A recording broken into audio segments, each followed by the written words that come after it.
Hey guys, it's me, EODGamer here, and no more dreaming is for real this time. So we're going to be talking about Ruan Mei's build guide video.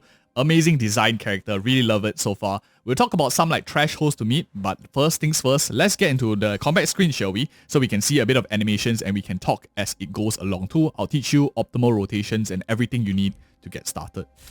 So this is not a meta team or anything, it's just for me to help do the showcase much better so I can draw the aggro to one side. Let's start things first off, of course, with an ultimate from Ruan Mei so we can drain it off to like 0 energy so we can see her proper rotations. Let's just take a look at these wonderful animations and I will show you what it does in a little bit. So let's go back to Ruan Mei here. You can see she has 6 energy. That is after casting the ultimate multiplied by her energy restoration. And for this build that I'm using here, I'm using a 124.4% energy restoration rate build. This is 19.4% from the link rope, plus 5% from the set. But we will talk about like the stuff in a little bit towards the end of the video. I just want to give you a basic introduction to her overall kit first, and then we will optimize her rotations. So ultimate ability, you saw the animation. She casts this field that's on the field that lasts for 2 turns. It decreases by 1 at the start of every turn at E0. Of course at E6 you have it for a nice 3-turn rotation, but for most of us mortals, it'll be at E0. So while inside the field, all type rest pen is increased by 25%. This is what makes her so strong and you want the field up as much as possible, because even if you don't break the enemy weaknesses, you are still giving your whole team a damage resistant penetration by 25%. So all element does more damage, which is basically the simplified version of what it means. And on top of that, when your teammates attack, they also get this, enemies get this debuff that delays the weakness breaking restore. That means the enemy can't just like come back from the weakness breaks, it's dragged on for even longer. So it's very nice for like characters that prey off of this weakness break effect, delaying and dealing some damage from Ruan Mei as well. That is why rotations for this character are super critical. So that is for the ultimate ability. I'm just going to go here and smack like some mobs and we'll talk about it as we go along. You can see here, she got 6 energy from doing nothing when her turn starts. And that is because her talent here is Days, Wane, Thoughts, Wax. This is one of her minor traces that you need to upgrade as soon as you can, because Ruan Mei generates 5 energy at the start of her turn, which helps with her 3-turn rotation. And we keep talking about like this 3-turn rotation. Why is this 3-turn rotation so important? Because her ultimate is like 2 turns only, but it's really mainly because of her skill over here. As you can see, when Ruan Mei is using her skill, she gains this overtone effect. And when you have this overtone effect, your whole team gets a damage increase of 32% and a weakness break efficiency increase by 50%. This means you just chip down the toughness of the enemy faster, and 32% plus this up to 36% if you have 180 break effect, 68% damage increase. Very, very massive at level 10. So that is why 3 turns rotation for her is super important. And also because if you realize all of this description for like skill and ultimate is based on her turn order, not based on your teammate's turn order, which means there is something that you can control. If you have her rotations up perfectly at 3 turns, of course you will have the buff up 100% of the time, so very easy to handle regardless of whether you're moving with fast teammates, slow teammates, don't have to be bothered by any of that. So that's what makes her super strong. So for a 3-turn rotation, her order is going to look something like this. You have now, for example, we have this ultimate uptime already, we have the buff. We're going to press E and we're going to start off with a skill on her first turn. So at the end of her first turn, she kind of has somewhere of like 49 energy going, and then we will follow up with like a basic attack, which will take us up to the mark for a 3-turn rotation. But let me just show you what it looks like in visuals as well. We just go ahead and smack like random teammates. These blossoms that you see up here is the ultimate debuff that they have, of course. Or is it a talent debuff? We can go into the engine real quick. In terms of ability, it's the ultimate debuff. So these flowers that you see above them is from the ultimate effect. That's the thing that delays their effect. And her talent passive is basically just passively increasing every team mate by 10. And whenever an ally breaks an enemy, she deals a follow-up, like something like a follow-up damage. But I would say it's just like additional damage based on ice break. You can see it very obviously. It's like blue in color. And she also passively increases break effect for all teammates by 24%. So I'm just going to go ahead and smack. We just want to see some rotations, and then we'll talk about her build in particular. So as you can see, that was like her 2nd turn already. She's at 108.130. And let's just finish it up. Come on, guys. Smack your part, don't smack Ruan Mei. So why I needed these guys is because I don't want her to get additional energy from breaking characters, from for example getting hit and killing targets and stuff. So it's like pure rotation visuals that we see here. So we smack her out is now ready over here. You can see it's a 3-turn rotation, and she still has 1 turn left on the overtone. This is her skill buff, and when she casts her skill again, she will have it up. We can cast her ultimate now, and we are back at square one. The full loop is complete. And then the rotation continues because she will lead in with her skill, and then basic attack, and so on. Now let's go back in the engine and we talk about some other stuff. Okay, so let's talk about some Relics builds in case any of you who are wondering so far. If you are planning to build her for a break effect, which most of you would likely want to, I would highly recommend going for Thief of Shooting Meteor, a 4-piece. The full 4-piece is very, very good for her because it gives you a lot of like break effect. You have 16% here, you have 16% here, 32%, and you pretty much can run with like whatever substat you can, which makes it very easy to farm. But for example, if you have like godlike gear on your speed set, I think that you could also run like a 2-piece break effect, a 2-piece speed set if you wanted to, if you have good godlike like substats. But she's generally a character that needs at least 180 break effect. So 4-piece Thief of Shooting Meteor, 2-piece if you really have godlike subs. Other than that, for the 2-piece that you want to aim for, and I'm just giving you like a super good TLDR that you can follow, I think Panacony Land of Dreams is going to be super helpful. A 2-piece energy restoration rate, and you want to go for energy restoration link rope and HP percentage planisphere if you can. And the reason why some of you might be wondering, why not this Thalia Kingdom of Banditry? For the most part, most of us who only have her at E0, we won't have 100% uptime on her ultimate, meaning that if she completes her rotation slightly faster than 3 turns, it's more beneficial for her because she can be even more skill point positive by maybe like adding in a few basic attacks here and there, more than normal. So I don't mind a bit excess energy restoration rate on her, and also for the most part, you will need a 124.4%, which comes from the link rope and energy restoration and Panacony Land of Dreams in order to complete the entire rotation as well. For those of you who don't care about a 3-turn rotation, you just want to like maximize like break effect on her, maybe you have her at E6 as well.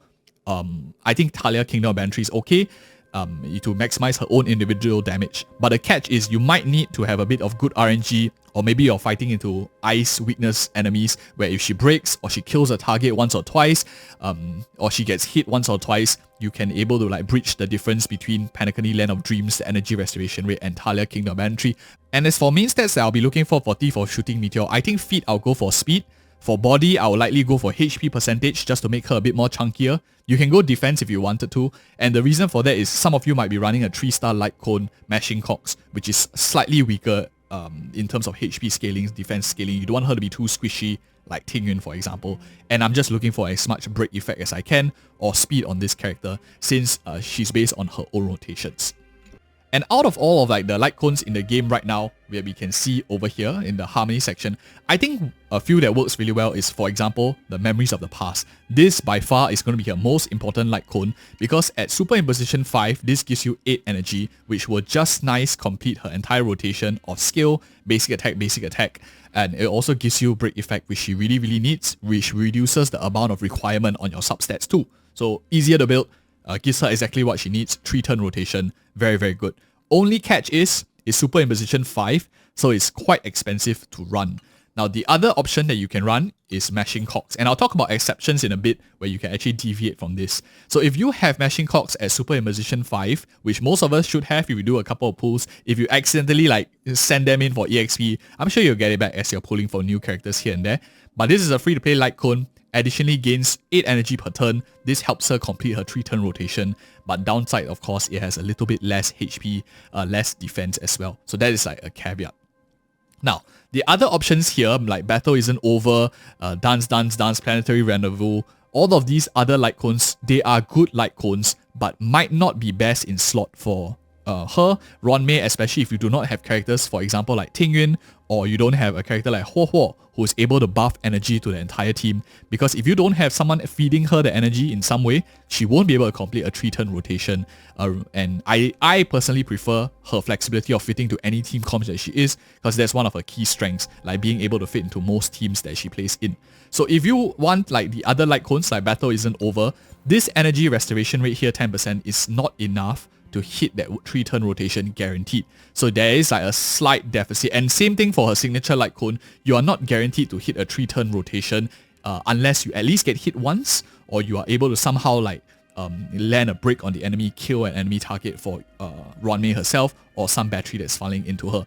That is why the rest of them are not fantastic for a 3-turn rotation. Like Planetary Rendezvous is great for same type damage and all, but you can't complete that rotation. And as mentioned in the start of the video, her rotations are super important. Out of all of these traces, if you are going, you want to get her up as much as you can because she benefits a lot from break effect. So this one is like, I think at the level 80 mark here, you want as much of this break effect because it contributes directly to her damage. So you see tons of break effect. How much does she get? Like 10.7, she has like 16% for these two, 24%, that's a lot already. Another 8 here, 32%, another 5.3 here, that's like 38% or something. So it's a massive amount that she actually gives to the entire team, together with, for example, this trace over here, where is that inert respiration, which gives even more break effect to all allies, including herself, to help her reach that 180 threshold much quicker too. So you definitely want to unlock as much as these. And this one is also very important because you get additional 5 energy at the start of the turn. And for example, in battle, this is the one that I was talking about, the one that caps off at like 180% break effect, because you get the maximum of 6% additional damage bonus that you give when she's having her skill uptime, which is most of the time for our 3-turn rotation. It's going to be 100% of the time you're giving this to the entire team. So super good as well. And okay, at this point, I think some of you might be wondering, EOD, what speed should I have for Ruan Mei? Should she be super fast? Should she be like super slow? What is the best amount that you can get? So in terms of priority or stat distribution, in case any of you are wondering, first things first, you want to get her energy regeneration rate to the right threshold. If you are, for example, having a 3-turn rotation with no batteries already, then you can look to maximize her break effect, which is the second thing you want to focus on. You want a minimum of 180. In this loading screen, she should be somewhere around like 160, because only when she enters the battle, she gets that additional 20% from her passive. You won't see it in the loading screen over here. So I will have roughly around like 200 plus when we start the battle for this over here. So break effect, second, energy restoration rate is first. Then we can talk about speed, because she doesn't care too much about moving too fast or moving too slow. As long as her movement is very similar to the rest of your team, is fine. So for example, if you have very like fast moving characters all moving at 180 and above, you need to build her slightly faster. The downside of her not being fast enough is not that she doesn't have uptime on her skill ability, because it's a massive damage bonus. The key downside really is, of course, she won't be able to be super skill point positive, because a skill basic is a +1 net generation for the entire team of skill points. The slower she is relative to the entire team, the less you get out of that value as well. So you want her to go roughly the same as your team. The faster the better, because she contributes more skill points to the rest of the team too. And that is my thoughts on stuff that you want to focus on. Other than that, you can just smack the remaining excess into break effect or some HP and defense if you really need to have a bit more sustain on this particular unit. But this character does a lot of damage from break effect method. Okay, so Ruan Mei, I think a team comp for Ruan Mei that will be pretty interesting is anything to do with like a break effect focused team. This is of course in particular a character, for example, like Welt, and I think imaginary characters are very underrated with Ruan Mei. She extends the duration of weakness break, and imaginary break actually is now quite bad in the meta until Ruan Mei comes about in version 1.6 that she is in, because she extends the imaginary break duration, which means your speed down now that comes from imaginary break now lasts for 2 turns instead of just 1 turn, which I think is a huge buff to imaginary team comps. This is one that I really like, I really enjoy. I think it's super interesting as well. Any other character that basically she fits into most rosters here. You do break, you do some sort of damage, even Kafka teams that we will talk about in future as well. All of these work for her. If you want a more in-depth guide on like team compositions for all your characters that you have, because there's so many different characters, check out this other video we have here for Ruan Mei team comps. Anyways guys, thank you guys so much for watching again, and catch you guys in the next video. We're going to do Shui next. See you in the next video.